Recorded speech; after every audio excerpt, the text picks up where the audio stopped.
estão nos visitando, que a paz do Eterno possa inundar o ser de vocês, tá bom? É uma alegria muito grande tê-los aqui. Irmãos, hoje estava observando aqui os irmãos na congregação, nós estudando a palavra de Hashem, e eu fico feliz quando nós vamos alcançando maturidade com o passar dos anos. Meu sonho, meu desejo é que nós, todas as vezes que sentarmos para ouvir a palavra do Eterno, que a gente não se preocupe com as horas, né? Que a gente se deleite, igual Paulo terminou, o Rabino Shaul, né? Apóstolo Paulo, ele terminou de fazer a Havdalah, que é o que nós fizemos aqui antes de iniciarmos o nosso serviço, que é o encerramento do sábado, e ele estendeu seu discurso até meia-noite, e um jovem caiu lá do segundo andar onde estava, e Paulo orou até por aquele jovem, né? Mas é o desejo das pessoas de ouvirem a palavra do Eterno, e a palavra de Deus verdadeiramente ela transforma o coração, né? Eu estava lendo aqui o Salmo 119, abre a sua Bíblia lá comigo, rapidinho.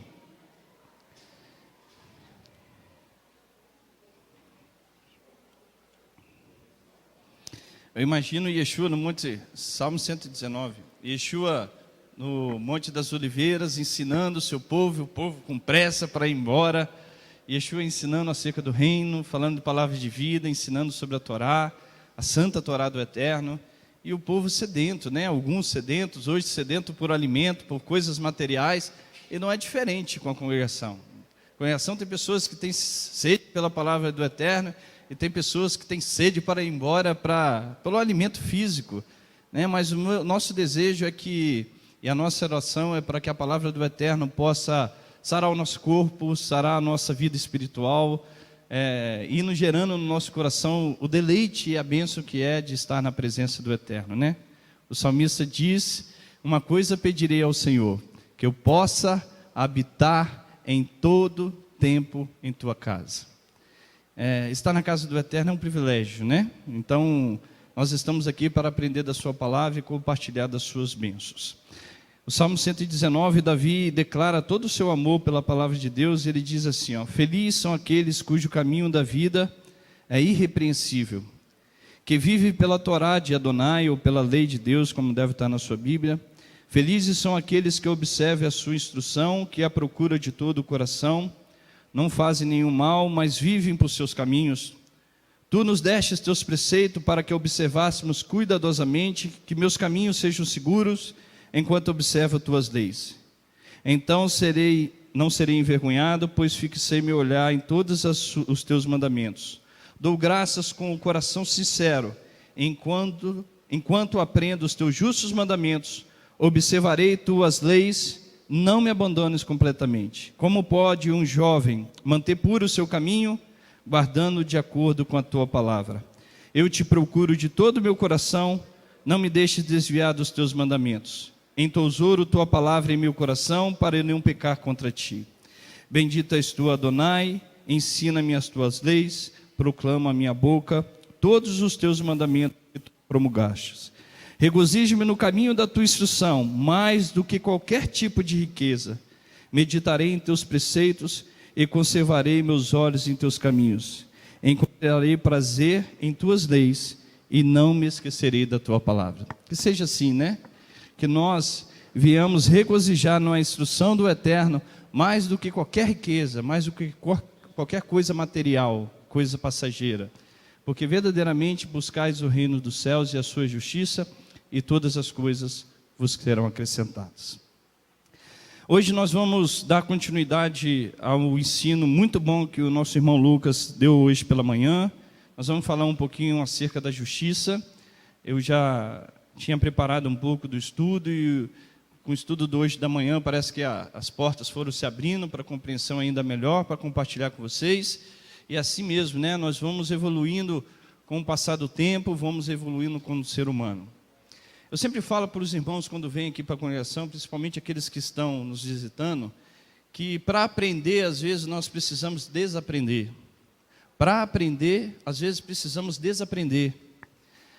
Essa congregação é uma congregação composta por descendentes de judeus, e na sua grande maioria não, onde nós buscamos estudar a palavra do Eterno desde Gênesis e Apocalipse dentro de um contexto onde nós não tiramos o evangelho dentro da sua verdadeira raiz, dentro da sua verdadeira origem, que é o ensinamento da Torá. Quando eu falo Torá, para os irmãos cristãos, Torá significa, é a mesma coisa quando o cristão fala Pentateuco, são os 5 primeiros livros da Bíblia. A palavra Torá, quando foi traduzida no grego, do hebraico para o grego, ela trouxe um contexto de lei, que quer dizer nomos, se eu não me engano, em grego, né? Só que Torá é muito mais do que lei. Torá, no verdadeiro significado, quando você vê aqui Davi dizendo: felizes são aqueles cujo caminho da vida é irrepreensível, que vive pela Torá de Adonai. Torá não significa só lei. Quando você pega o livro de Gênesis, pouco você verá lei no livro de Gênesis. No livro de Gênesis fala sobre criação, no livro de Gênesis fala como Deus formou o ser humano, como Ele soprou o seu nefesh, e tudo que vem de dentro do eterno é algo eterno, não é algo que tem fim, porque tudo que emana dele é para a eternidade. Então, quando Ele diz que Ele sopra do seu interior, é para demonstrar que algo que é infinito, que é eterno, dele saiu ou dele emanou para a nossa vida, simbolizando que nós também fomos criados seres eternos. Quando nós olhamos para o livro de Gênesis, nós vemos a fidelidade de Noé, diante de uma geração totalmente corrompida. Não é diferente nos dias de hoje. Yeshua fala que nos últimos dias serão como nos dias de Noé, quando as pessoas davam de casamento, se entregavam às coisas materiais e não olhavam para as coisas espirituais. E Noé foi um homem justo dentro da sua geração, onde ele procurou observar a justiça do eterno.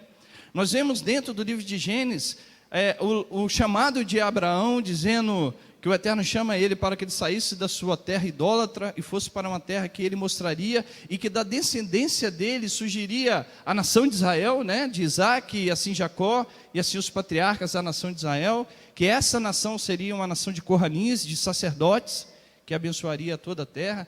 Então, quando você olha a Torá, você vai ver discussões sobre família, problemas entre irmãos, problema entre casal, problema entre nações. Você vai ver problema de um líder tratando com a congregação. Não é só lei. Enxergar a Torá simplesmente no contexto literal é o mais simples de tentar compreender o que é lei. É o mais simples. Toda lei, ela tem um intuito, ela tem algo por trás que é muito mais importante. Vou dar um exemplo para vocês. Se vocês procurarem na Torá, vocês encontrarão a Torá dizendo que nenhum moabita poderia entrar dentro do tabernáculo de Hashem. Nenhum moabita. Me explica como Ruth se tornou uma ascendente de Yeshua HaMashiach. Me explica como Ruth se tornou uma ascendente de Yeshua HaMashiach. Quer dizer que Yeshua descendeu dele, porque Ruth era uma moabita. É lógico que existe uma prescrição rabínica, depois dizendo que isso o Eterno falou acerca dos homens, mas eu quero mostrar, irmãos, que se Ruth adentrou para o contexto e foi uma ancestral de Yeshua, quer dizer que o verdadeiro significado do Eterno estabelecer que o moabita não poderia entrar dentro da congregação de Israel, naquela época tinha um sentido, mas com o passar do tempo, o que mais se tornou importante foi o desejo de Ruth de se unir ao Elohim de Israel, e o Eterno de maneira nenhuma deixará de receber aqueles que querem se chegar a Ele. O que eu quero te mostrar é que atrás da lei existe um significado muito mais profundo. Hoje o Lucas estava nos ensinando que lei, dentro da Torá, existe a questão da punição, da pena de morte. Da pena de morte. Mas um tribunal que passava décadas sem julgar uma pessoa condenando à morte, isso quer dizer que algo mais profundo havia por trás. A intenção da Torá nunca foi condenar o ser humano à morte. A intenção das leis, dizendo que o ser humano que roubar, ele vai ser punido, nunca foi de punir o ser humano, mas de criar algo preventivo para que o ser humano não cometa o pecado do roubo. A lei nunca tem a intenção de causar a punição, mas a lei tem a intenção de fazer o ser humano andar nos caminhos corretos. E eu vou te mostrar que a Torá, ela é muito mais abrangente do que você olhar dentro desse contexto que o cristianismo transmite. É muito mais abrangente, muito mais abrangente. Quando você observa Paulo falando acerca de um peso trazido dentro da história judaica, você precisa conhecer, eu e você precisamos conhecer a história judaica. Entender que peso é esse. O judeu nunca enxergou a Torá como peso. Ele nunca enxergou a Torá como uma prisão. Ele nunca enxergou a Torá como algo que privasse ele de algum bem. Pelo contrário, para o judeu, seguir a Torá quer dizer liberdade. Por isso que Tiago fala, aquele que observa a lei da liberdade, porque quando fala, a palavra liberdade em hebraico, ela tem as mesmas letras da palavra pedra. E quando fala que a Torá foi escrita em pedras, está também querendo dizer que ela foi escrita de uma forma a causar liberdade no ser humano. É uma compreensão dentro do contexto judaico. Mas o que eu quero mostrar é que a lei, ela é muito mais profunda do que a gente pegar um contexto qualquer e definir simplesmente de forma literal. Eu sempre dou esse exemplo aqui para que a gente possa compreender. Quando a gente está andando ali na Avenida Vitória, a lei de trânsito diz que a gente não pode passar ali acima de 60 km por hora. Mas eu vou te fazer uma pergunta e eu quero que vocês me respondam. Quando um carro de bombeiro passa ali a 100 por hora porque ele precisa salvar uma vida, ele está infringindo a lei de trânsito? Quando um carro da polícia está infringindo uma lei de trânsito. Mas o que é mais importante? A obediência àquele princípio ou a observância de salvar uma vida? A observância de salvar uma vida. O princípio, ele é muito mais importante do que simplesmente você olhar a questão literal. Uma vez eu estava questionando isso, ensinando isso a um pastor, aí eu entrei num assunto de Davi com ele. Aí ele chegou e falou assim, mas Deus privilegiou Davi em detrimento de Saul. Eu falei, como assim? Eu falei, Deus privilegiou Davi em detrimento de Saul. Eu falei, me explica a sua frase que eu não entendi. Como que Deus privilegia o outro? Um Deus que não faz acepção de pessoas, um Deus que é justo. Se você privilegia o outro em detrimento de outro, você não está gerando justiça. A justiça que eu entendo é se ambos estão fazendo da mesma forma, o tratamento tem que ser igual para ambos. Se Deus foi diferente com Davi e em detrimento com Saul, algo diferente Davi fez que Saul não fez. Me explica o seu conceito. Aí ele me disse assim, Davi cometeu pecados muito piores que Saul, e Davi obteve o privilégio da redenção e da salvação, e Saul não. Eu falei, primeiro você que está definindo que Saul não teve. Segundo, vamos analisar um pouco melhor sobre isso. Por que você está dizendo que Saul teve um privilégio menor do que Davi? Ele falou assim, porque Davi cometeu o pecado do adultério, Davi cometeu um homicídio e Deus o perdoou. Eu falei, qual foi o pecado de Saul? Saul, Deus mandou que ele destruísse todos, e ele não destruiu, preservou alguns, e mesmo assim Deus o condenou. Eu falei, meu irmão, você está olhando o contexto de uma forma errada. A diferença que eu vejo de Saul, da situação de Saul e para Davi, que ambos o pecado levaria à morte, que ambos os pecados levaria à morte espiritual. A rebeldia é um pecado que leva à morte. Saul cometeu uma rebeldia. O pecado de adultério é um pecado que conduz à morte. E Davi cometeu um pecado de adultério. O homicídio é um pecado que conduz à morte. E Davi cometeu o adultério. A grande diferença que eu vejo de Davi para Saul é o que nós chamamos de arrependimento. Quando um ser humano se arrepende do seu pecado, segundo os ensinamentos judaicos milenares, o ser humano que confessava o seu pecado diante de Hashem, mesmo que o seu pecado fosse condenado à morte, ele não sofreria punição, porque a intenção da Torá nunca foi levar o ser humano à morte, mas fazê-lo enxergar que o seu caminho estava errado, e que ele precisava retornar para o eterno. Se o ser humano confessasse, Rita, o seu pecado para o Kohanim, para o sacerdote, ele estava livre daquela punição. Isso há milênios. Por isso que um tribunal judaico não condenava qualquer um. O Lucas citou aqui que teve tribunais judaicos que não condenou uma pessoa à morte. E um tribunal judaico passa geralmente 30, 40 anos de um grupo de juízes, né, que julgava naquele período. Então, a intenção da Torá nunca foi condenar o ser humano à morte, mas fazer o ser humano entender que o seu caminho estava errado, que ele precisava retornar para o eterno, voltar para a sua verdadeira origem. Por que eu estou falando isso? Eu quero falar um pouquinho acerca da justiça que o Lucas ensinou aqui. Só que para você entender acerca da justiça, você precisa entender um pouquinho do hebraico. Eu vou mostrar aqui o hebraico para você, não é para mostrar que eu sei mais do que alguém em hebraico, só para que você consiga entender o verdadeiro contexto da palavra justiça, tzedek em hebraico. Se você não entender as palavras em hebraico, difícil você compreender o verdadeiro conceito de justiça. Difícil você entender o que é um homem justo. Difícil você entender o que é a prática da justiça se você não compreender o conceito judaico. Eu vou te mostrar aqui um pouco. Ó. Passa aí para mim o primeiro slide, por favor. Deixa eu ver se eu consigo. Está ali, ó.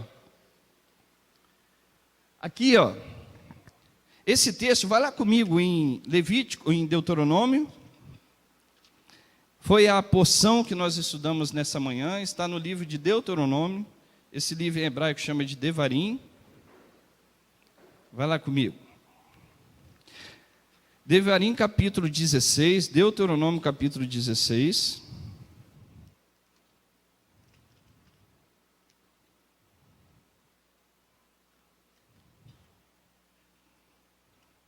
Você vai ver como que a Torá, ela beneficiou a humanidade, não só espiritualmente, mas fisicamente.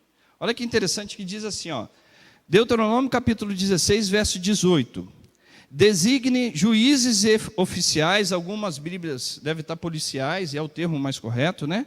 Designe juízes e policiais para todos os seus portões, que Adonai, seu Deus, dá a vocês, tribo por tribo.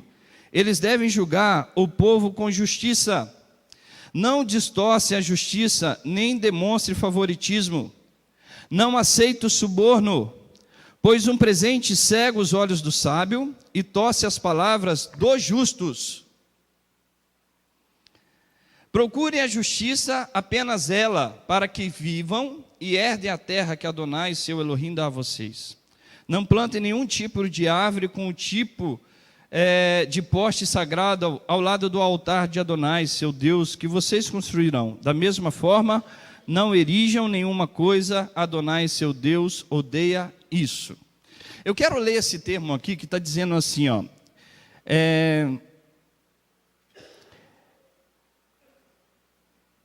Devem julgar o povo com justiça. Eu quero mostrar para você esse termo aqui em hebraico para que você veja comigo. Diz assim, ó. Acompanha comigo aqui na nossa... Vou ter que ficar de costas para os nossos irmãos aí na internet, mas eu acho que vocês estão acompanhando aí no slide comigo, tá? Eu peço desculpa. Não está funcionando? Aí é difícil, né? Está desligado. Está aqui, ó. Shoftim, Veshotrim, Titem, Lehá, Bekou, Sheareha. Está escrito assim, ó. Juízes e policiais fará para ti em todos os teus portões. Juízes, policiais fará para ti em todos os teus portões. O Lucas ensinou muito bem. Esse conceito aqui é de você estabelecer juízes e policiais nos portões da sua cidade. Esse é o contexto literário. Por isso que você não pode olhar a Torá só literalmente. É um dos princípios. Constitui juízes e policiais dentro das suas cidades. Se você for em todo o país do mundo, existe juízes e policiais. Não que pratiquem a justiça, ou que sigam o correto juízo, mas existe juízes e policiais. O juiz tem a função, aqui na Torá, ele tinha a função de estabelecer lei e também de incentivar o povo à obediência à lei e de corrigir também. Ele tinha, o juiz aqui, Shoftim, ele tinha duas funções, de julgar e de policiar também. E o Shotrim, que aqui está, Veshotrim, o V aqui é só uma preposição, é um policial, que ele serve para fazer com que a lei seja cumprida. o juiz determinou, ele vai fazer com que haja uma prevenção na guarda dessa lei, ou que haja o cumprimento dessa lei determinada por um juiz. Todas as nações possuem uma ordenança estabelecida pela Torá, mais de 3.500 anos, milenar. Em todos os teus portões, aqui o princípio da Torá está dizendo, primeiro você constitui para você, quais são os portões da sua vida? O ouvido, o seu olho, a sua boca, o seu nariz, a sua parte sexual, todas as suas saídas, todas as suas entradas, guarde para ti, constitui sobre ela juiz e oficiais, que guarde o reto juízo, que as suas palavras guardem, que sejam meditadas, que o seu ouvir sejam palavras que trazem vida, que trazem esperança, que trazem incentivos, que o seu andar, que o seu olhar sejam bons, sejam corretos. Então criem primeiramente para as suas cidades, mas também para os seus portões, os portões do seu corpo. Tudo que é a área do teu corpo, criem juízes que deem lei e guardem como policiais as boas coisas que podem sair e podem entrar na tua vida. Aqui continuando, então, designe juízes e policiais para ti em todos os teus portões, Asher Adonai Elohecha, que o eterno teu Deus notem lerá, deu para ti. Então designe os juízes policiais que o eterno teu Deus deu para ti, Lishvaterra, em todas as tuas tribos, Veshafetu, Et Hayan, Mispat Tzedek, em todas as tuas tribos, que sentenciam o povo com o juízo reto, com o juízo justo.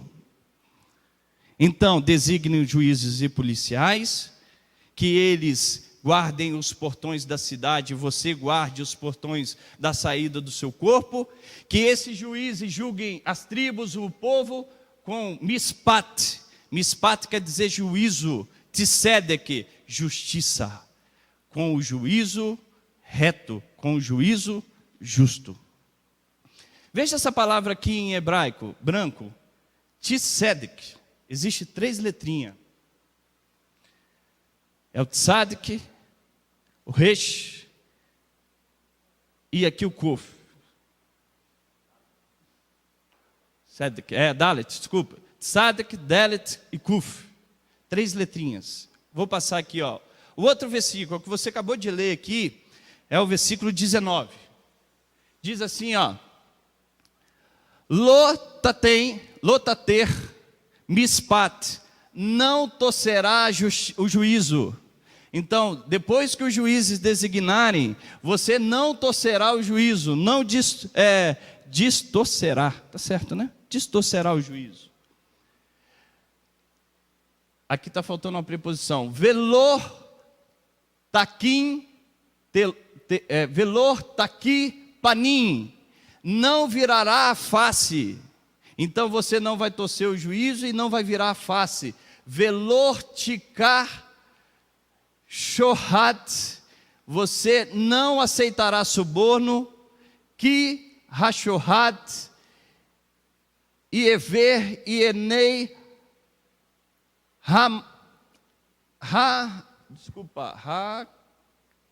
rahamim, porque o suborno cega os olhos do sábio. Visalef divrei tzadikim, e perverte a palavra dos justos. Olha que interessante. Por que eu mostrei esses 3 conceitos para vocês?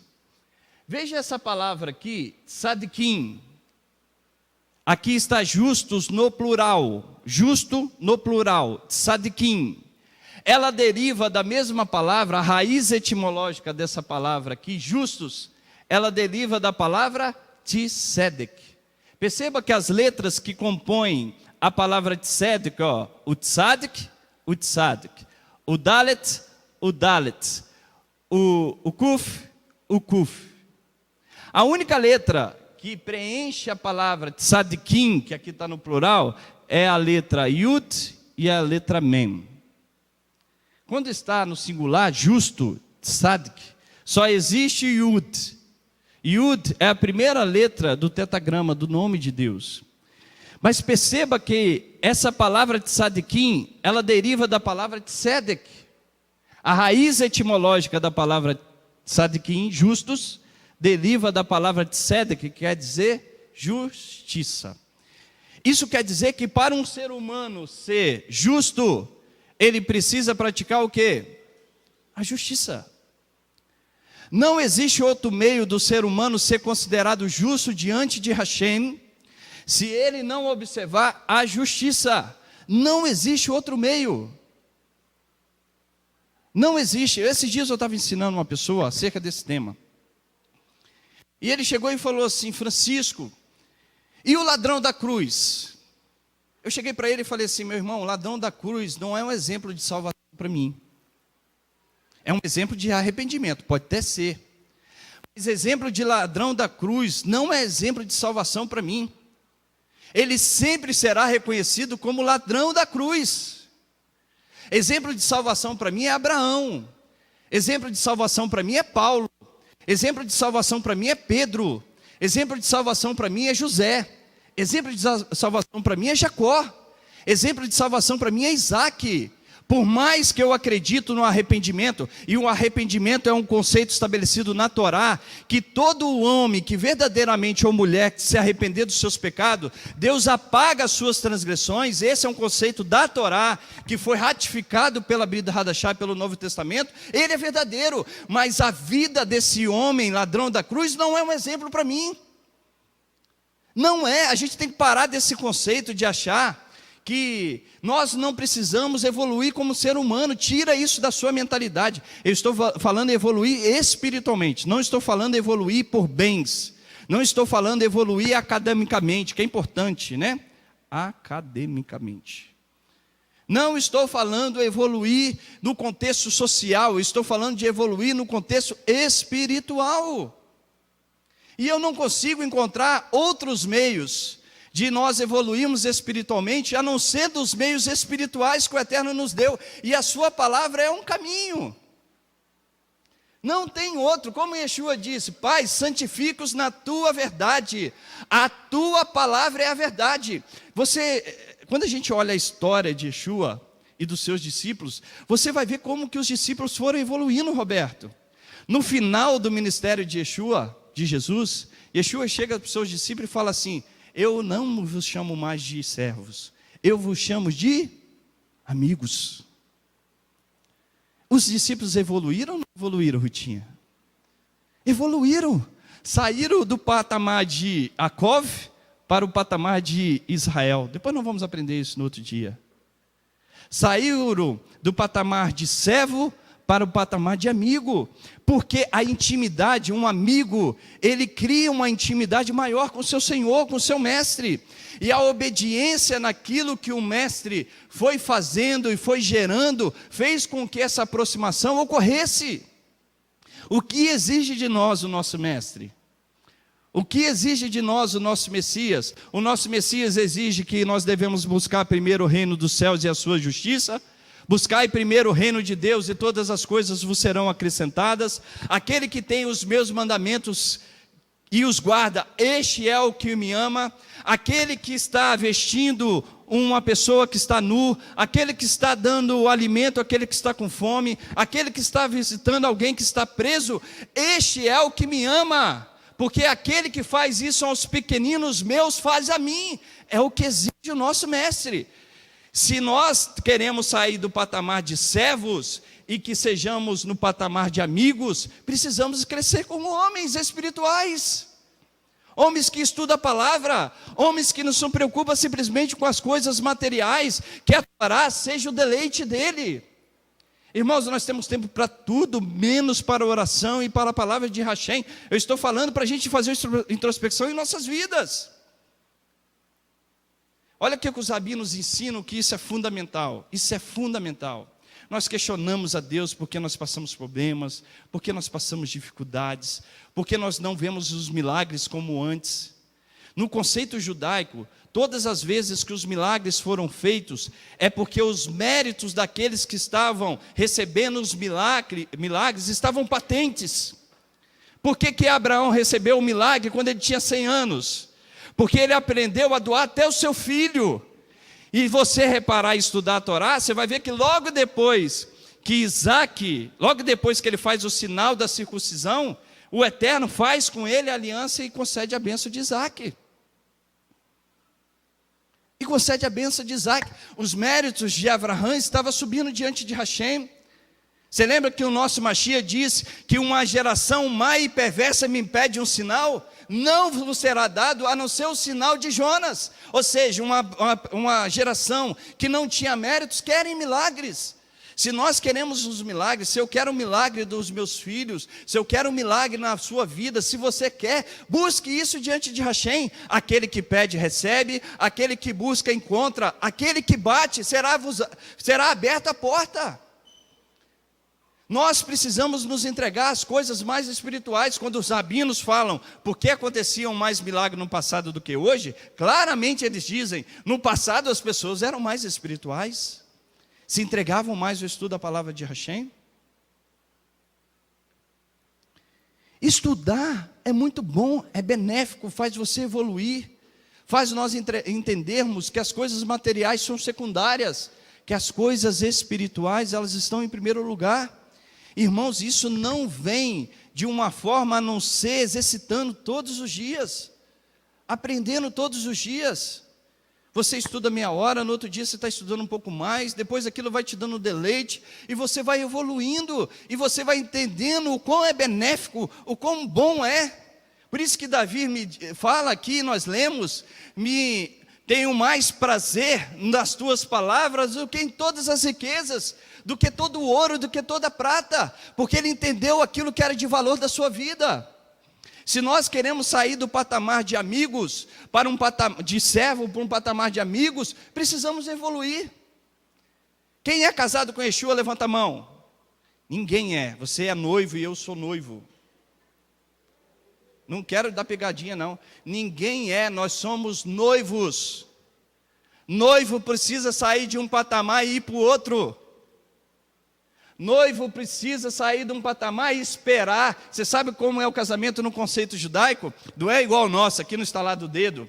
Se faz uma aliança do noivado e ele tem o mesmo peso de um casamento, mas o noivo ele deixa a mulher, ele vai preparar a casa, ele há de preparar o sustento daquela família, ele fica um período fora e a mulher fica ansiosa esperando pelo seu amado.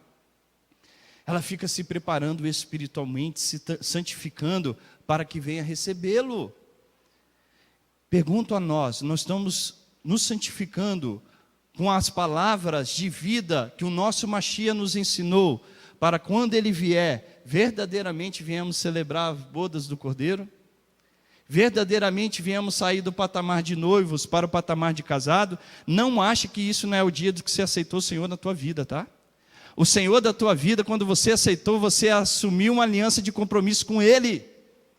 Mas precisamos, Sandrinho, sair do patamar do noivado e alcançarmos o patamar do casamento. Que verdadeiramente seremos uma só carne com o nosso Messias, um só corpo com Ele. Verdadeiramente seremos um, assim como Ele é um diante do Pai. O noivo e a noiva não são uma só carne. Não são, a não ser dentro do conceito do mundo. Dentro do conceito bíblico, o noivo e a noiva não são uma só carne. Passará a ser quando se unir a ela, quando se unir a ele. Eu estou fugindo do estudo, né? Mas vamos lá. Olha aqui que interessante. Justiça, está lá, tzedek. Vamos entender isso aqui melhor? Eu vou traduzir essa palavra tzedek no português para vocês. Isso aqui é o significado no nosso dicionário, tá? No hebraico também é o mesmo sentido.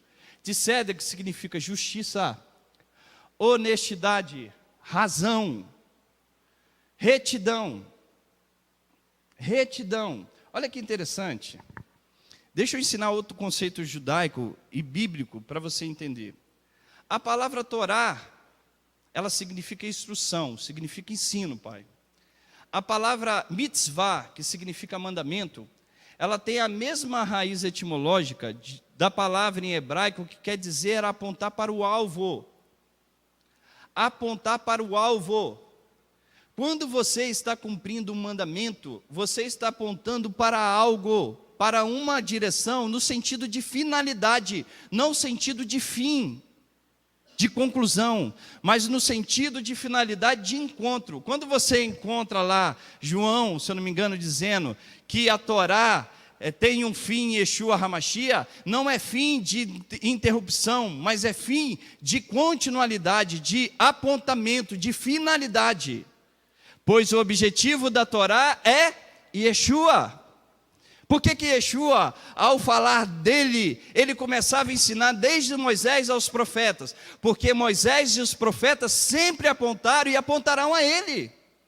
Então a Torá, ela sempre teve o sentido de apontar algo, de direcionar algo. E para que você ande numa direção, você precisa obedecer os mandamentos do Eterno. E o que te faz andar em reto, em retidão, é a justiça. Olha como que se encaixa. Eu aponto para algo, o mandamento é algo que aponta para a direção de Hashem, de Deus, e ele me dá as leis e os princípios que me faz andar em linha reta. Quando nós oramos aqui os nossos filhos, para que eles não se desviem nem para a direita e nem para a esquerda, eu estou dizendo que o meu filho não vai sair da tzedek, da justiça. Ele vai andar em linha reta, ele não vai andar assim, ó. A direção dele é do Eterno e dentro da diretriz da justiça. Aponto para algo e ando em retidão. Não se anda em retidão diante de Hashem sem a justiça. E a pergunta que não quer se calar, o que é justiça? Vamos responder ela mais na frente. Lucas respondeu para a gente muito bem de manhã, mas nós vamos ratificar aqui com vocês. Aqui, ó, perceba, tzedek, tzadik, justo, homem justo. Tzadik. Olha as palavras, a mesma, ó. Olha as mesmas letras. As mesmas letras. Justo, íntegro, que anda em retidão, piedoso, que anda em retidão, piedoso, temente a Deus, inocente, correto. Inocente não é de não saber, é inocente de pureza. Outra palavra, tzedaká. Tzedaká significa ação, justiça social. É eu verificar a lei da justiça e eu colocá-la em prática. Olha como também, olha aqui as mesmas letras. Olha as mesmas letras, irmãos. Olha aqui, ó. As mesmas letras. A única que diferencia aqui é o rei. Aqui está descrito tzedaká. Tem origem na palavra tzedek, sendo uma tradução mais precisa, justiça social. Presta atenção, eu tenho uma justiça, e para que um homem seja considerado justo, ele precisa praticar a tzedaká, a justiça social. Não tem como ser justo sem a justiça e sem a tzedaká. Compreendido esse tema? Compreendido, né? Vamos passar um pouquinho. Olha aqui que interessante. O que é justiça? Vamos responder o que é justiça? Vamos ler aqui, ó. E será para nós justiça, eu não coloquei aqui o texto, eu acho que é Deuteronômio 26:5. 6:25. E será para nós justiça, o Lucas mostrou esse verso de manhã. E será para nós justiça, quando tivermos cuidado de cumprir todos estes mandamentos, perante o Senhor nosso Deus, como nos tem ordenado. Será para nós o quê? Justiça, cumprir estes mandamentos. Quais mandamentos, Francisco? Então vamos falar um pouquinho mais na frente. Olha aqui outro texto, aqui está, não dá para enxergar ali. Deuteronômio 24:10. Quando emprestares alguma coisa ao teu próximo, não entrarás em sua casa para lhe tirar o penhor, fora ficarás. E o homem a quem emprestastes te trará fora o penhor. Porém, se for homem pobre, não te deitarás com o seu penhor, deitará é guardar para ti. Em se pondo o sol, sem falta lhe restituirá o penhor, para que durma na sua roupa, e te abençoe, e justiçará justiça diante do eterno de Deus. O que ele está dizendo? Uma pessoa é pobre e ela dá a sua roupa como penhor, como garantia daquele empréstimo. O Eterno está dizendo que durante a noite, este homem que emprestou, ele não poderia ficar com penhor. Ele teria que devolver a roupa à pessoa, para que a pessoa não morresse de frio, e só pela manhã ele teria o direito de ficar com penhor novamente. Porque se ele fizesse isso, isso seria como justiça diante do Senhor. O cumprimento do mandamento é o que gera a justiça. Olha aqui que interessante. A tua justiça é uma justiça eterna. A tua Torá é a verdade. A tua justiça é uma justiça eterna. A tua palavra, a tua Torá é uma verdade. Salmo 119, 142. A minha língua falará da tua palavra, pois todos os teus mandamentos são o quê? Justiça. Salmo 119, 172. Isso aqui é palavras do Lucas. O que é ou não é justo, o que é ou não é justo, só é pelo padrão da Torá, dado na Torá. A Torá define o que é ou o que não é justiça. Não existe justiça fora do contexto da Torá, pelo menos no conceito bíblico, pelo menos no conceito espiritual. Isso foi aprendido por Abraham, isso foi aprendido por Jacob, isso foi aprendido por José, isso foi aprendido por Moshe, isso foi aprendido por Yeshua HaMashiach, foi ensinado por ele, isso foi aprendido pelo Rabino Shaul, o apóstolo Paulo. Todos eles ensinaram esse contexto. Não existe justiça sem os padrões da Torá. Olha aqui.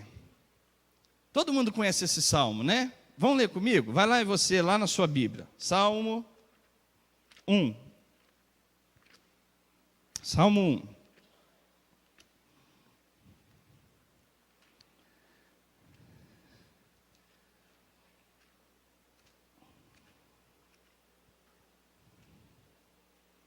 Diz assim, ó.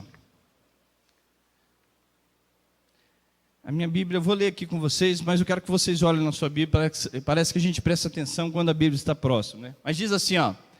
Bem-aventurado o homem que não anda segundo o conselho dos ímpios, nem se detém no caminho dos pecadores, nem se assenta na roda dos escarnecedores. Antes tem o seu prazer na Torá do Senhor, e nela medita de dia e de noite. Pois será como árvore plantada junto ao ribeiro das águas, a qual dá o seu fruto no seu tempo, as suas folhas nunca cairão, e tudo o que ele fizer prosperará. Presta atenção aqui, irmãos, por favor. Não são assim os ímpios, mas são como a moinha que o vento espalha. Por isso, os ímpios não subsistirão no juízo, nem os pecadores na congregação dos justos. Congregação quer dizer reunião dos justos. Eu falei que mandamento significa apontar para um alvo. Você sabe o que quer dizer pecado em hebraico? Hatat. Sabe o que quer dizer? Errar o alvo. Errar o alvo. Mandamento significa apontar para um alvo. Pecado em hebraico significa errar o alvo. Não, nem os pecadores na congregação do justo. Haverá reunião dos justos. O que é justo? Aquele que cumpra a justiça, aquele que coloca em prática a tzedakah. Porque o Senhor conhece o caminho dos justos, porém o caminho dos ímpios perecerá. Ímpio é o que é contrário de justo. Ímpio é o que é contrário de justo. Não morrerei, mas viverei, e contarei as obras do Senhor. O Senhor me castigou muito, mas não me entregou à morte. Abre-me as portas da justiça, Senhor. Abre-me as portas da justiça. Essas portas da justiça está lá em Jerusalém, o portão da justiça, como é chamado. Abre as portas da justiça, entrarei por elas e louvarei ao Senhor. Esta é a porta do Senhor, pela qual os justos... Irmãos, aqui é uma profecia tão profunda, mas tão profunda, tem tanto a ver com a cidade de Jerusalém, tem tanto a ver com o templo em Jerusalém, tem tanto a ver. Esta é a porta do Senhor pela qual os justos entrarão, o tzadikim, aqueles que cumprem a tzedek. Os justos herdarão a terra e habitarão nela para sempre. É Salmo 100 o quê que está aí? 37, 29. Os justos herdarão a terra e habitarão nela para sempre. Vamos ler comigo Mateus capítulo 13? Vai lá, Mateus capítulo 13. Francisco, você só está falando do Antigo Testamento? Do Taná? Vamos lá para a Brit Hadashah, para o Novo Testamento? Mateus capítulo 13.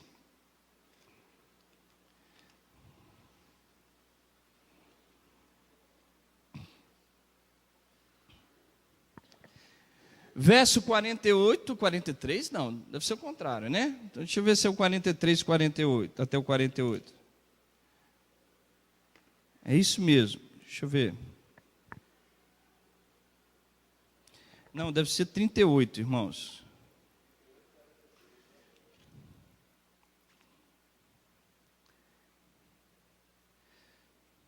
Não, é o 18. O 18.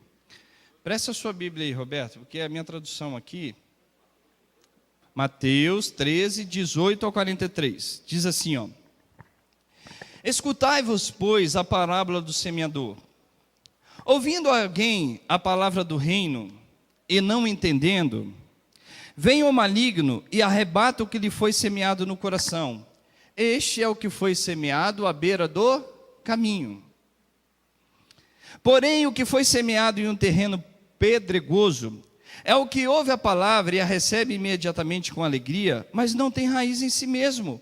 Antes é de pouca duração. Chegada a angústia e a perseguição por causa da palavra, logo se escandaliza. O que foi semeado entre espinhos é o que ouve a palavra, mas os cuidados deste mundo, a sedução das riquezas, sufocam a palavra e fica infrutífera. Mas o que foi semeado em boa terra é o que ouve a palavra e a compreende. Ele dá frutos, produz a 100, a 60 e a 30 por 1. Um dos princípios bíblicos é que ninguém chega nesse estado de dar um bom fruto sem antes ter passado nos outros estágios. Sem antes ter passado nos outros estágios. Verso 24. Propôs-lhes outra parábola dizendo: O reino dos céus é semelhante ao homem que semeia boa semente no seu campo. Mas enquanto os homens dormiam, veio o seu inimigo, semeou o joio no meio do trigo e retirou-se. Quando a erva cresceu, presta atenção, senão você não vai entender. Quando a erva cresceu e frutificou, apareceu também o joio. Então, indo ter com ele os servos do pai de família, disseram: Senhor, não semeaste tu no campo boa semente? Como então está cheio de joio? Respondeu-lhe ele: um inimigo é quem fez isso. Disseram-lhe os servos: Queres que vamos arrancá-lo? Porém ele lhes disse: Não, para que, ao colher o joio, não arranqueis também o trigo. Deixai crescer ambos, junto à ceifa. Por ocasião da ceifa, direis aos ceifeiros: Colhei primeiro o joio, atai em molhos para queimar, então colhei o trigo e recolhei no meu celeiro. Outra palavra lhe propôs, dizendo: O reino dos céus é semelhante ao grão da mostarda que um homem tomou e semeou no seu campo. Embora seja a mais pequena de todas as sementes, contudo, quando cresce, é maior do que as hortaliças e se transforma em árvore, de sorte que vêm as aves do céu e se aninham nos seus ramos. Outra parábola lhe disse: O reino dos céus é semelhante ao fermento que uma mulher toma e introduz em medidas de farinha, até que tudo seja levedado. Tudo isso disse Yeshua por parábolas, a multidão lhe dava parábolas à multidão, e nada lhes falava sem parábolas, para que se cumprisse o que fora dito por intermédio do profeta: abrirei em palavras a minha boca. Verso 36. Então, tendo despedido a multidão, foi Yeshua para casa, e chegaram aos pés dele os seus discípulos, dizendo: Explica-nos, Senhor, a palavra do joio. Ele respondeu: O que semeia a boa semente é o filho do homem. O campo é o mundo, e a boa semente são os filhos do reino. O joio são os filhos do maligno, e o inimigo quem o semeou é o diabo. A ceifa é o fim do mundo, ou a consumação do mundo. Não é fim, consumação. Consumação é de conclusão do plano do mundo. E os cefeiros são os anjos. Assim como o joio é colhido e queimado no fogo, assim será na consumação deste mundo. Mandará o Filho do Homem os seus anjos, eles colherão do seu reino tudo que causa pecado, e todos que cometem iniquidade. Iniquidade no grego significa aquele que está sem lei. Verso 42, e lança-lo-ãos na fornalha de fogo, onde haverá pranto e ranger de dentes. Olha o verso 43. Então, o tzadikim, os justos, resplandecerão como o sol no reino de meu Pai. Quem tem ouvidos para ouvir, ouça. Os justos resplandecerão. Irmãos, qual que é aqui a intenção desse estudo? Que nós precisamos evoluir como homens espiritual. Evoluir na oração, evoluir no estudo da palavra, evoluir no tratamento com a esposa, evoluir no tratamento com o esposo, evoluir no meu trabalho, não fisicamente, é consequência de uma boa evolução espiritual, evoluir para que as pessoas vejam a presença de Deus em você. Faz a pergunta para ti, faço a pergunta para mim. As pessoas no meu trabalho reconhecem a mim como servo de Deus, ou me reconhecem como uma pessoa que só olha para o bem material, que só preocupa com o secundário? As pessoas que estão no meu trabalho ouvem as palavras de fé e de salvação e de libertação, ou ouvem palavras de destruição e de briga? Eu estou ajudando, eu estou espalhando, eu estou agregando para o reino, eu estou dividindo para o reino? O que eu estou querendo ensinar é que a justiça está para nós.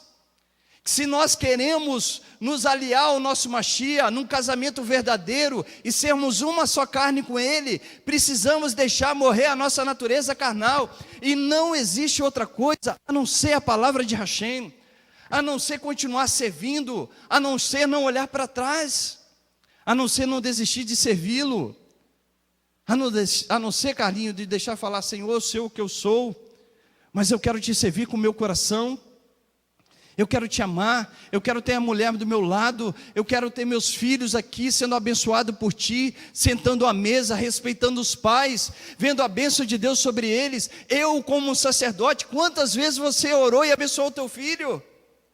A tua esposa, quantas vezes você pronunciou a bênção sobre ela? Você sobre o teu esposo? Como que nós queremos nos aliar ao nosso Messias, sem vivermos a justiça que Ele propôs a nós? Só viverão no seu reino aqueles que obedecem à lei que Ele promulgou. Esse é o princípio. Saiamos desse contexto. Eu estou debaixo da graça. A graça é o primeiro passo para que você tenha o privilégio de cumprir a lei. O judeu não olha a lei como algo penoso, mas ele olha como o privilégio de cumprir o mandamento, de servir o eterno. O judeu não fica lá, carne de porco. Eu estou falando de carne de porco porque eu não acho que isso é o principal conceito de mandamento. Não está no conceito de salvação. Você não vê na Bíblia perdão por comer carne de porco. Eu sei, a carne de porco é um mandamento chamado Rukins. Está dentro da categoria de Rukins. É fora da compreensão do ser humano. Não se sabe o significado por que Deus estabeleceu isso. Mas eu sei que Deus é o Criador dos céus e da terra, e Ele determinou ao ser humano o que pode e não pode fazer. Se Ele diz para comer A, coma A. Se Ele diz para não comer B, não coma B, porque algum benefício aquilo tem para você, seja físico ou seja espiritual. Não só espiritual, mas físico. Os rabinos ensinam que cada 100 pessoas que morrem, uma morre por causa de decreto divino. 99 morrem por causa das consequências de suas ações. Comer mal, se alimentar mal, falar mal, denegrir as pessoas. A sua própria língua é o seu próprio veneno. Aquilo destrói o seu corpo, aquilo transforma.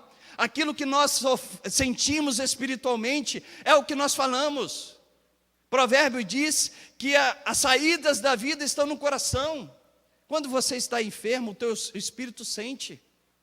Quando você está mal espiritualmente, o teu corpo físico sente.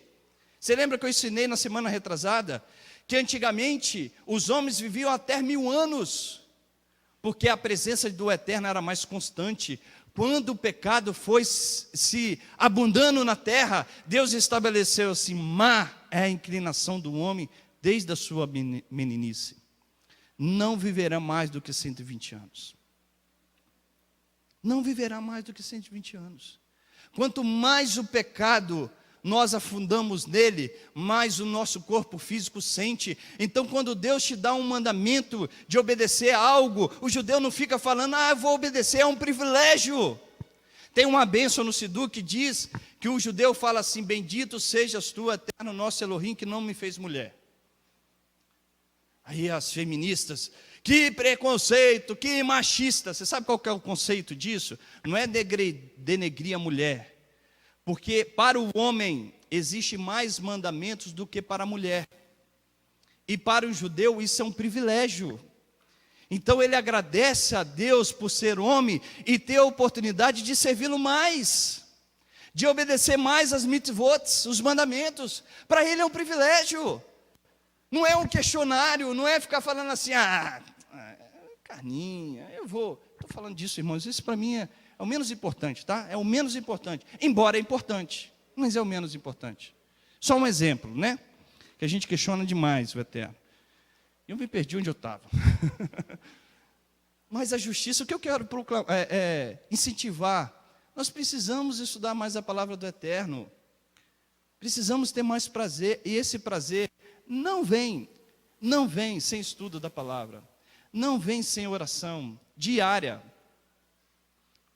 Quando diz que assim, os judeus falam que assim como o alimento é para o corpo, a oração e o estudo da palavra é para o espírito. Você consegue ficar uma semana sem se alimentar, Mateus? Se você ficar uma semana sem alimentar, o que você acha que acontece com o teu corpo? Morre. Faz a pergunta na oração: o que acontece com o teu espírito? Faz a pergunta para o estudo da palavra: mas eu tenho Yeshua. Glória a Deus que você tem Ele, irmãos. Glória a dele, porque sobre todo nome está o nome dele. E nenhum homem alcançará a salvação se não crer no nosso Mashiach. Glória a Deus. Mas ele fala daquele que foi plantado entre espinhos. Ele fala daquele que foi plantado entre pedras. Ele fala daquele que foi plantado à beira do caminho. Ele fala daquelas 10 virgens, que só uma voltou, só uma que estava com a lamparina, se não me engano. Ele fala daqueles 10 leprosos, só um que voltou. Ele fala de um reino que a porta é estreita e que larga é o caminho que conduz à perdição. É isso que nós precisamos entender. Nós somos seres espirituais, e quando Paulo fala que nós temos que matar o nosso ser carnal, isso quer dizer que nós precisamos suplantar aquilo que é material pelaquilo que é espiritual, e só se você se alimentar dele, só se você der alimento para ele, você vai viver conforme aquilo que você alimentar. Você lembra da maldição de Deus sobre a cobra? Giovanni falava isso, vocês lembram disso? Da maldição de Deus sobre a cobra, que a cobra vai comer pó. Eu nunca vi cobra comendo pó, embora ela rasteje, e isso faz com que o significado é esse. Mas o comer pó quer dizer que a tua carne que veio do pó, ela vai se alimentar da tua carne, daquilo que é material, daquilo que é secundário. Não dê alimento para aquilo que é secundário somente, dê alimento para aquilo que é espiritual, e você vai ver que tudo há de ser acrescentado.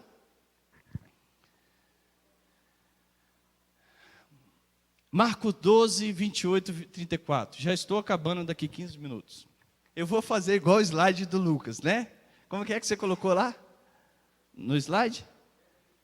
Aguentem firme.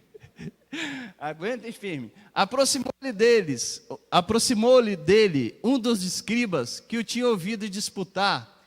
E sabendo que lhes tinha respondido bem, perguntou-lhe: qual é o primeiro de todos os mandamentos? E Yeshua respondeu: o primeiro de todos os mandamentos é: Shema Israel, Adonai Eloheinu, Adonai Echad. Ve'ahavta et Adonai Elohecha, berro levavirá, o verro navsherá, o verro meoderra. Amarás o Eterno de todo o teu coração, de toda a tua alma, de todo o teu entendimento, de todas as tuas forças. Esse é o primeiro mandamento. O segundo, semelhante a este, é amarás o teu próximo como a ti mesmo. Não há outro mandamento maior do que este. E o escriba lhe disse: muito bem, mestre. E com verdade disseste que há um só Deus e que não há outro além dele. E que amá-lo de todo o coração, e de todo o entendimento, e de toda a alma, e de todas as forças, e amar o próximo como a si mesmo, é um mandamento da Torá. Todos esses aqui é um mandamento da Torá. É mais do que todos os holocaustos e sacrifícios. E Yeshua, vendo que havia respondido sabiamente, diz: não está longe do reino de Deus. Por que não está longe o reino de Deus? Porque ele cumpria as mitzvot, a justiça. Não está longe dele o reino de Deus. O que é reino? Lucas ensinou aqui para nós de manhã. Vamos olhar o que é reino? O que é reino? Do que é composto um reino? O nosso sistema de governo é qual? Presidencialismo. Existe o parlamentarismo, presidencialismo, existe a monarquia. O reino é constituído do sistema de governo monárquico. Se é um reino monárquico, quer dizer que tem um rei. Também tem um conjunto dos súditos de uma monarquia. Existe um sistema que tem um rei, que tem os súditos que representam o seu povo. Para que haja um reino, se faz necessário uma lei que estabeleça este reino, esse rei e este povo. Para que haja um reino, é necessário que haja um sistema monárquico, um rei, um povo que estabeleça esse sistema para que haja ordem. Agora vou entender aqui um pouquinho. Haverá um rei. Vamos ver se haverá um rei. Vamos entender o que Yeshua nos ensina, né? Diz assim, ó: dizei à filha de Sião: eis que o teu rei aí te vem, manso, e assentado sobre uma jumenta, e sobre um jumentinho, filho de um animal de carga. Mateus 21:5. Quando Yeshua estava adentrando a cidade de Jerusalém, eles queriam proclamar o rei, e ele cumpre a promessa do profeta, dizendo que o seu rei vem montado sobre o jumentinho. E ele cumpre essa profecia. Natanael e disse-lhe: Rabi, tu és o filho de Deus, tu és rei de Israel. Tem um rei, Jesus, o nosso Messias. Eu, porém, vos digo que de maneira nenhuma jureis, nem pelo céu, porque é o trono de Deus, nem pela terra, porque é o escabelo dos seus pés, nem por Jerusalém, porque é a cidade do grande rei. Há um rei, irmãos. Se há um rei, há um povo. Se há um povo, há uma lei. Que rei é esse? Já descobrimos. Yeshua HaMashiach. Vamos ver que povo é esse agora? Haverá um povo. Lucas foi muito sábio na hora que ele falou quem é o povo que faz parte do reino. E deixa eu falar uma coisa que você não vai gostar. O povo que faz parte do reino chama Israel. Você lembra que quando nós estávamos lendo que Yeshua estava ensinando acerca do reino, aí ele chega e fala assim: Roberto, o reino de Deus é semelhante ao fermento, que quando ele é colocado o pão, ele vai leveda e cresce. O que Yeshua está ensinando? Algo que é pequeno que se torna grande. Depois ele dá um outro exemplo. Você está vendo o grão de mostarda? Ela é uma semente pequena e depois se transforma em uma grande árvore, embora que não é tão grande assim. Mas ela sai de algo pequeno, vai para algo maior. Você sabe o que os judeus ensinam, os rabinos ensinam acerca do nome Israel? Israel, deixa eu ver se eu tenho todas as letras aqui para te mostrar. Tenho. Israel começa com essa primeira letra aqui, ó, Yud. No hebraico, não existe tamanho, letra maior, menor ou maior. Somente duas letras se diferenciam no tamanho. A letra Yud, está vendo que ela é pequenininha? Está vendo aqui, ó, a primeira? E a letra Lamed, que ela é maior. Todas as outras letras, ela possui o mesmo tamanho. Essa aqui é porque é só uma palavra que está sempre no final e para dar uma fonética diferente. Mas essa palavra aqui, quando ela é escrita no meio, ela tem o mesmo tamanho. As únicas letras que diferenciam no tamanho é o Yud e o Lamed. Israel começa com uma letra pequena e termina com uma letra grande. Qual que é o significado disso? Israel começará como um povo pequeno e se tornará como um povo grande. Não grande em quantidade, mas em qualidade. Em qualidade. Por isso que Yeshua fala, o reino de Deus é igual a um reino de mostarda. A semente de mostarda. Que ele é uma semente e depois ele cresce. Assim é a tua vida. Você começa com uma qualidade espiritual pequena, mas você vai evoluindo, se tornando grande. Aí eu faço uma pergunta: quem é o povo de Hashem? Israel. Francisco, só Israel? Só Israel. Francisco, brasileiro? Não, eu falei o brasileiro, não. Francisco, o americano? Não, o americano não, só Israel. Mas eu quero te dizer que existe e-gentil. Existe o povo judeu e existe os gentios. Existe e-gentil. Só você estudar Paulo. Romanos capítulo 12, Efésios capítulo 2, 1 Coríntios capítulo 12. Quando eram gentios em vossas carnes, quando eram gentios, quando vocês estavam separados da comunidade de Israel, nós fomos enxertados nessa comunidade. É o que diz Isaías capítulo 58. Que filhos e filhas que não foram chamados, mas que abraçarem a minha aliança, darei um nome maior do que os que são da casa. Você foi enxertado nessa oliveira.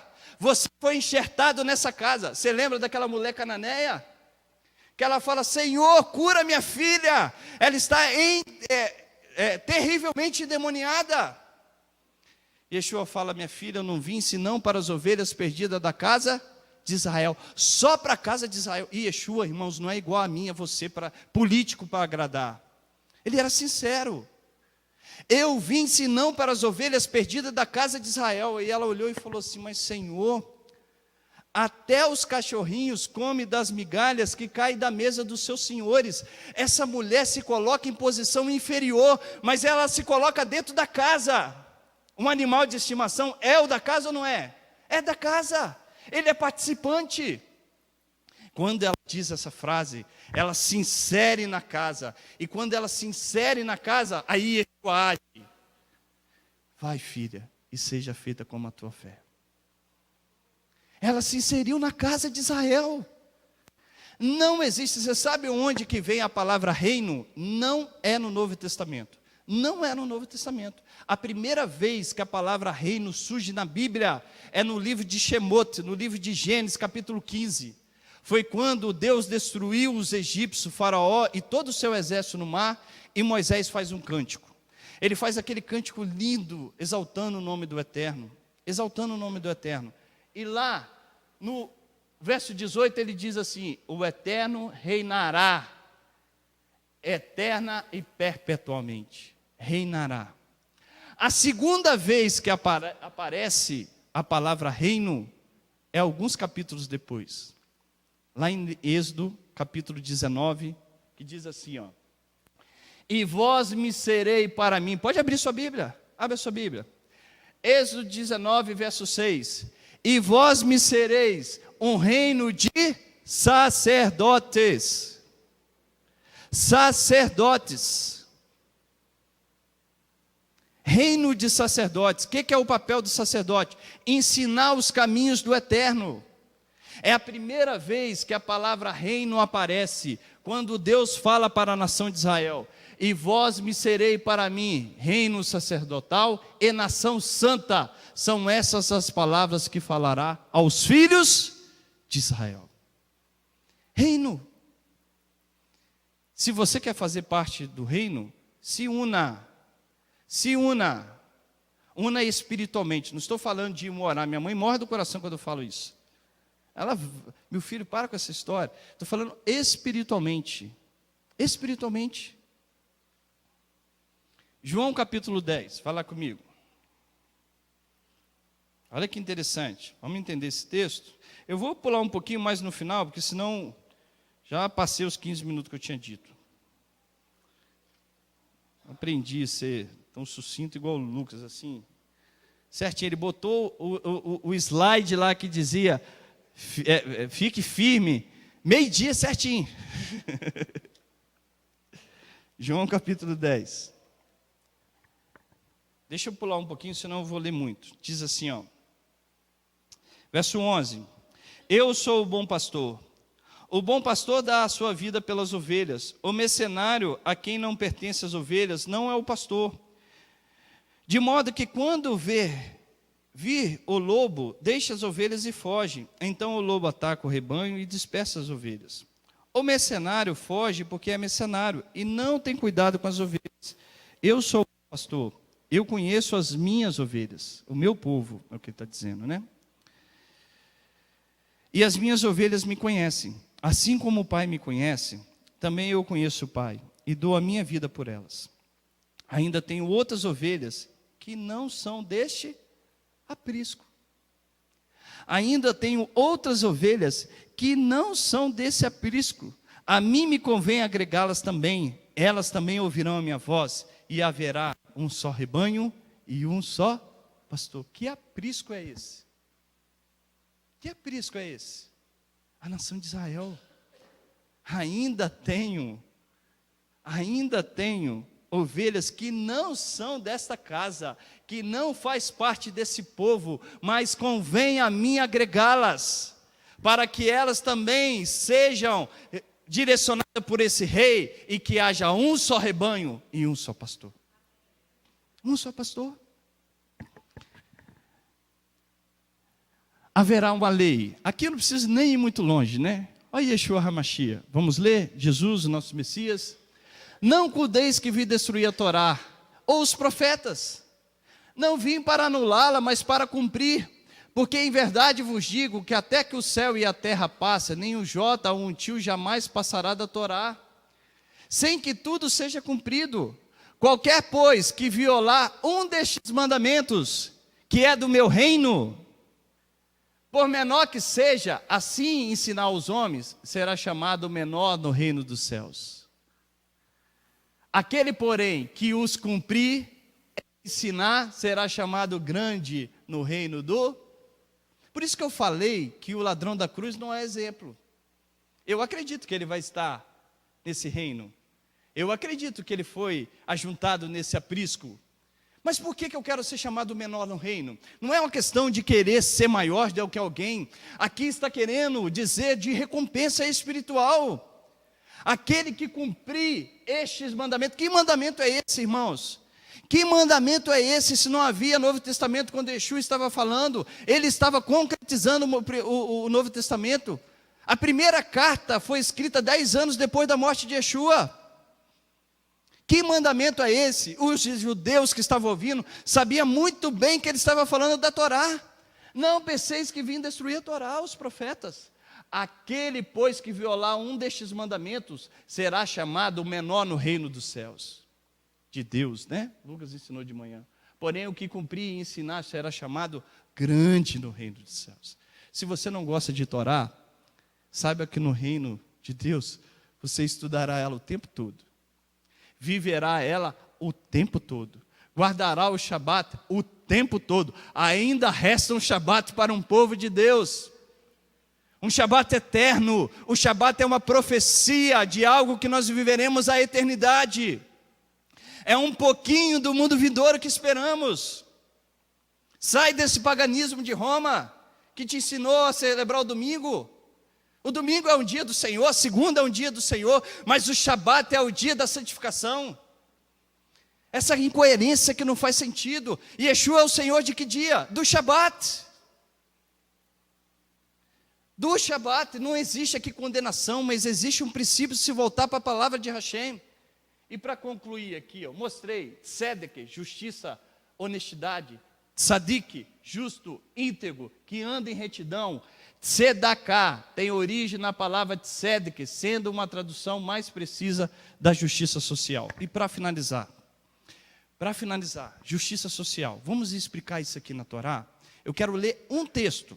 Irmãos, eu já tive esse, vamos dizer assim, esse caminho de teimosia, né? Dízimo, por exemplo. Se você entende o dízimo só pelo lado literal, você não vai dar o dízimo. Você não vai dar o dízimo, porque nós não conseguimos cumprir com o princípio do dízimo, conforme está escrito na Bíblia. Porque o dízimo se referia à terra de Israel, o dízimo se referia ao Beit Hamikdash, que era o templo em Jerusalém, e o dízimo se referia aos levitas, grande parte. Então, se nós formos levar só pelo lado literal, não temos como cumprir. Mas se você entende o princípio, Sandro, se nós entendemos o princípio, nós vamos aprender sim, e vamos dar com amor, vamos dar com alegria. Não estou falando dar para a congregação, estou falando dar do teu dízimo, de tudo que você tem. Eu vou te explicar isso aqui melhor. Vamos entender aqui, ó. Olha que interessante. Quando também fizeres a colheita da vossa terra, presta atenção nisso aqui, irmãos. Quando também fizeres a colheita da vossa terra, o canto do teu campo, não cegarás totalmente, nem as espigas caídas colherás da tua cega. Semelhantemente, não rabiscarás a tua vinha, nem colherás os teus bagos caídos na tua vinha, deixá-lo-ás ao pobre e ao estrangeiro. Eu sou o Senhor vosso Deus. Não furtareis, nem mentireis, nem usareis de falsidade para cada um com o seu próximo. Você sabe o que é cumprir com a justiça? Olha aqui que interessante para eu explicar isso aqui. Imagina um agricultor, que era a predominância econômica daquela época. Havia o agricultor, onde aquilo que ele possuía de alimento, ele vendia e trocava por aquilo que ele não tinha com outro agricultor. A Torá ensina que nem tudo que o agricultor tinha o trabalho de plantar, ele plantava, ele regava, ele semeava, ele tinha trabalhador, ele cercava, que nem tudo que ele trabalhou e labutou para plantar, mãe, era dele. Os cantos, olha aqui, ó, o canto do teu campo não cegarás totalmente, nem as espigas caídas. Então tudo aquilo do alimento, Pedro, que caía no campo e que estava no canto da plantação, não pertencia ao agricultor. Pertencia a quem? Ao pobre e ao estrangeiro. Embora havia cerca, a porta deveria estar aberta. E o pobre e o estrangeiro entrava na terra e ele colhia todos os alimentos que estavam caídos no campo e todos que estavam no canto da colheita, porque pertencia a ele. Qual que é o princípio? O princípio é que tudo aquilo que você recebe, seja fisicamente, seja espiritualmente, não pertence só a você, pertence ao teu semelhante. E justiça é você entender que aquilo que é dele e você não pode tomar.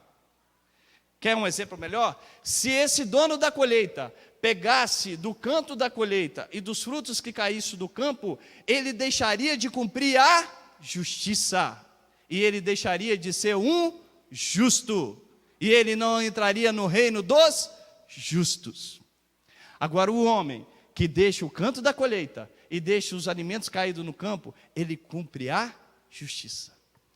Pega o conceito. Nem tudo aquilo que você tem pertence a você. Não estou falando só de dinheiro, estou falando do seu talento, estou falando da sua capacidade de ajudar, estou falando da sua palavra de incentivar, estou falando do seu tempo de oração pelo teu próximo, eu estou falando do tempo de você ir visitar aquele que está enfermo, eu estou falando do seu tempo de você levantar e ajudar o teu pai e a tua mãe que estão em necessidade, de um idoso que está do teu lado, de um vizinho que está passando fome. E quantos de nós estamos fazendo isso? Isso que é de tzedakah, isso que é ser justo. É muito mais do que algum mandamento de comer carne de porco, embora é importante. Quantos de nós estamos fazendo isso, irmãos? Quantos de nós estamos dedicando tempo para abençoar os nossos esposos, as nossas esposas? É isso que eu quero mostrar. Tudo aquilo que nós temos não pertence a nós mesmos, mas pertence a Hashem. Pertence. Pega o princípio de tudo. Se nós queremos verdadeiramente viver esse reino, ame mais, viva mais, seja feliz mais, aproxime mais das pessoas, ajude mais, sirva mais, guarde o Shabat, bota os teus filhos a sentar à mesa com você. Meu filho não senta comigo, é porque você nunca ensinou teu filho a sentar. Meu filho não ora comigo, porque você nunca ensinou ele a orar, você não ora com ele. Filho não é aquilo que nós falamos, mas filho é aquilo que nós fazemos. Uma vez eu lembro que o Luquinhas estava aqui ensinando o moreninho que parece muito com o Fredo, como é o nome dele? O Lucas tem tanto filho que é difícil decorar os nomes. O Theo. O Theo chegou aqui, viu o microfone, pegou, eu não lembro se ele pegou o microfone, mas ele ficou aqui com o microfone, vendo o pai. Ninguém falou que o microfone tinha que botar na boca. Uma criança não sabe que o microfone tem que levar à boca. Ele levou porque ele viu o pai dele fazendo. É assim na vida. Seu filho vai aprender a oração se ele estiver orando. Eu falei quando eu fui lá em Jerusalém, você vai em Jerusalém, você encontra uma criança de 3 anos, lá no cotel, no muro das lamentações, e o pai dele está lá dentro da sinagoga orando, e o filhinho está lá, balançando assim, ó. Não sei nem se ele sabe ler, mas ele está lá. Não sei nem se ele está orando, mas ele está lá, aprendendo a obediência. Como que nós queremos ter uma união com a esposa? A palavra diz, se tivermos comunhão com o pai, teremos comunhão com os outros. Não é só na vida social, é no casamento. É no nosso cotidiano. Então, qual que é o nosso chamado? Vamos evoluir como servos de Hashem, para sairmos desse patamar de servos para o patamar de amigos. Abraão teve esse patamar. Ló não. Ló não. Foi salvo? Ló. Quem foi salvo? Abraão. Abraão teve o patamar de amigo. Esconder-me-ei algo do meu servo. Ele fala servo a Abraão. Mas ali estava um amigo de intimidade. Ló não. Ló. Porque quando Abraão chama os anjos para entrar dentro da casa de Abraão, os anjos aceitam na hora. Quando Ló chama os anjos para entrar, eles falam, Ló, não. São só 2 vezes que a palavra Ló tem uma acentuação, porque não é um Ló assim, Ló, é Ló, não. Não, acaba aceitando que ele insiste. Mas a primeira for não. Imagine Yeshua falando assim, entre na minha casa, ele, Ló. Porque essa casa não tem os meus princípios. Essa casa não tem oração. Essa casa não tem os princípios de ajudar o próximo. Essa casa não tem o amor da mulher para com o marido para com a mulher, do pai para com o filho, o respeito do filho para com o pai. Ló! Como que nós queremos, irmãos? Yeshua nos ensinou que é com a buta que entra no reino dos céus, com luta. Nós lutamos para tudo, para ter um carro bom, para ter uma casa boa, mas não para entrar no reino dos céus. Desculpa se eu nunca vou chamar a atenção da congregação com ódio, não é esse sentido. É com amor, é com carinho. Estamos juntos nessa luta para sermos melhores, para amar um ao outro, para servir essa sociedade, para ver os homens aqui de talite, os homens em casa de talite, usando quem sabe um dia um tefilim, abençoando os filhos, vindo aqui em Shavuot, estudando à noite, parando para estudar à noite, orando ao Eterno, jejuar pelo próximo, jejuar pela nossa nação que está numa desgraça terrível. Desculpa a palavra, mas é uma realidade. Desgraça é algo que não tem graça. Desculpa, parece ser uma palavra forte, mas é a realidade. Quantos de nós queremos o bem da nossa nação? Se nós somos a luz deste mundo e o sal dessa terra, é porque esse mundo está por causa de nós. Está o que está por causa de nós, que deixamos de ser a luz do mundo. E agora eu convido vocês a ficarem de pé, e nós vamos ler Mateus capítulo 25.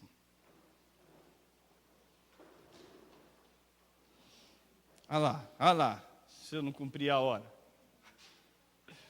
Sandrita está até despreguiçando. É bom terminar mesmo, que tem irmão aí que está sonhando sem a minha permissão. Então não sai agora. Mateus capítulo 25. Verso 35 a 46. Diz assim, irmãos, só preste atenção. Não, vamos ver o 31. Quando o Filho do Homem vier em sua glória, e todos os anjos, santos anjos com ele, então se assentará no trono da sua glória. Todas as nações se reunirão diante dele, e ele apartará um dos outros, como o pastor aparta dos bodes e as ovelhas. Ele porá as ovelhas à sua direita e os bodes à sua esquerda. Então dirá o rei aos que estiverem à sua direita: vinde, benditos de meu Pai, possuí por herança o reino que vos está preparado desde a fundação do mundo. Um reino que está preparado, Renato, desde a fundação do mundo, porque Deus te ama, porque Deus ama os meus pais, os meus amigos que vieram aqui hoje. Pois tive fome, me deste de comer. Eu deixei o canto da minha colheita. Eu guardei um pouco do meu trabalho. Eu deixei uma parte do meu dinheiro, que nem tudo pertence a mim, e dei ao meu próximo. Não é só a sua igreja, é o próximo. Tive sede e me deste de beber. Estava forasteiro e foste me visitar. E me hospedaste. Estava nu e me vestiste. Estive enfermo e me visitaste. Preso e foste me ver. Então perguntarão os justos: Senhor, quando te vimos com fome e te demos de comer?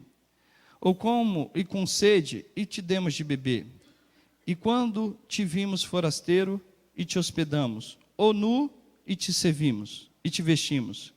E quando te vimos enfermos ou preso e fomos te ver? Ao que lhe responderá o rei: em verdade vos digo que quando fizestes a um destes meus pequeninos irmãos, a mim o fizestes. Amém? Não quero ler da esquerda. Nós não faremos parte daqueles que estão na esquerda. Quero fazer parte daquele que está à direita, daquele que abençoa a esposa, daquele que abençoa o esposo, daquele que está lutando para servir o eterno, daquele que falha sim como ser humano. E nós estamos aqui para apoiar e ajudar um ao outro. Eu tenho as minhas falhas, preciso de vocês. Às vezes, como líder, não posso comentar, mas eu tenho os meus pecados.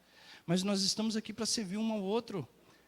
Mas que sirvamos ao nosso próximo, que amemos a Deus, que verdadeiramente cumpramos com os princípios da Tua palavra e que o Eterno transforme nosso coração. Que saiamos daqui transformados pela palavra de Hashem e que ouçamos a voz do shofar. Nós vamos tocar o shofar. Eu sei que para alguns é algo um pouco fora do contexto. O shofar é um instrumento, é esse instrumento que está aqui, Esse instrumento ele era usado por Moisés e por todos os profetas, e até hoje é utilizado para convocar o povo. Quando o povo ia para a guerra, quando o povo tinha que começar a andar do acampamento, quando ele tinha que parar no acampamento, quando era o dia das festividades, das luas novas. Se você foi em Jerusalém, quando der sexta-feira à tarde, o shofar há de soar, anunciando o Shabat. E quando você lê lá em Apocalipse que a trombeta tocará, é esse instrumento aqui, Mas não dentro do som que o pastor Zé vai tocar, embora é alto, tá? Mas é o som do nosso Mashiach. O soar, o rugido do leão de Judá. Aquele que há de trazer a salvação para toda a humanidade, para que todos vivam a promessa da redenção do mundo vindouro. Amém? Que ouçamos a voz do shofar e que voltemos para a nossa verdadeira origem, que é o Eterno. Que o Eterno nos abençoe e depois o pastor José há de abençoá-los.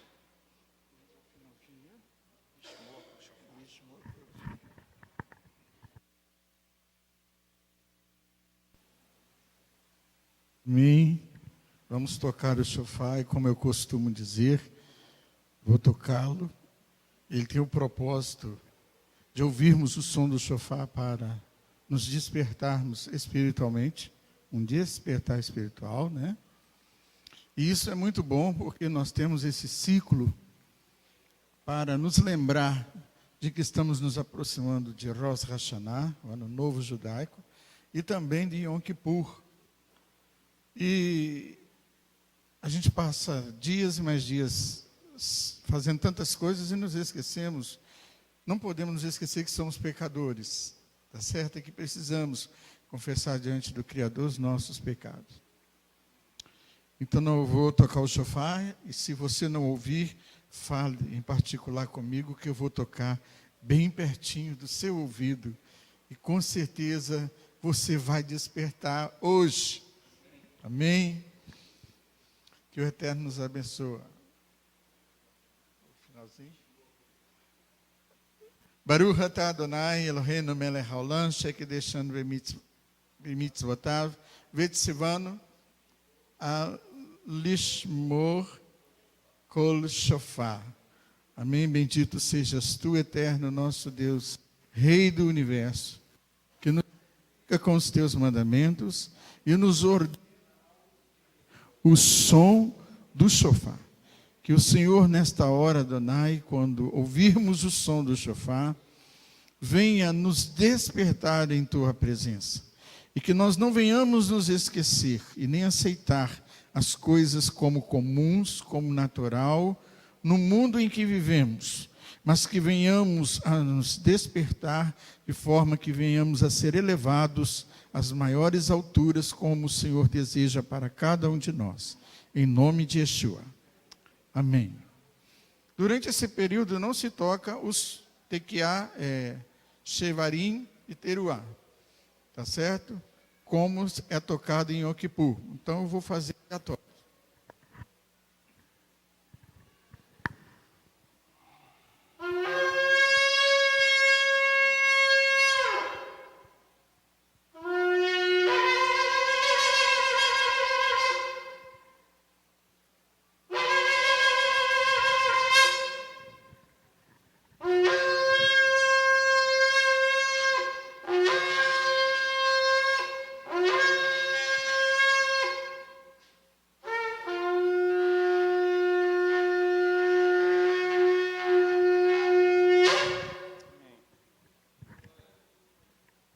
Vocês ouviram?